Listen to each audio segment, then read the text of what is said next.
Maligayang araw sa ating lahat at welcome back na naman dito sa aking munting channel. Panibagong araw, panibagong video na naman tayo. Sa araw na ito ay may ituturo ako sa inyo na simpleng gabay at simpleng pamamaraan.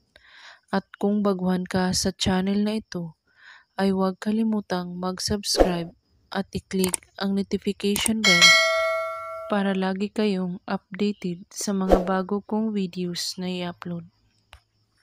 Ang gayumang ito ay maaaring pwede itong gawin sa magka-LDR o kahit magkalapit kayo.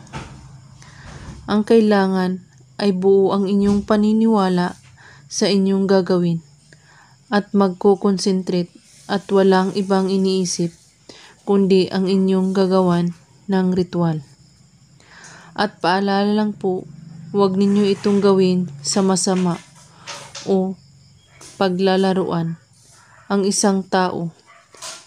Gawin ito sa araw ng Martes at Biyernes lamang, kahit anong oras. Basta't walang puot o galit ang iyong puso. Kung ang taong iyong ginawan mo ito ay malapit lamang sa iyo, banggitin ito ng isang beses ng pabulong sa kaumihip ng hangin papunta sa kanya. Amet miti simyul. Banggitin ang kanyang pangalan ng 3 beses.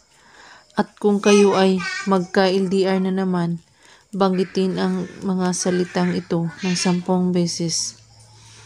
At kada banggit nito, isabay mo ang kanyang pangalan sa kaumihip ng hangin na pabulong at siguraduhin na kabisado mo na ang mga salitang ito bago niyo ito gawin.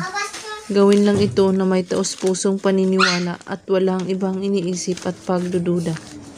At kung may katanungan po kayo ay magko-comment lang po sa baba. Maraming salamat sa panonood. May God bless us all.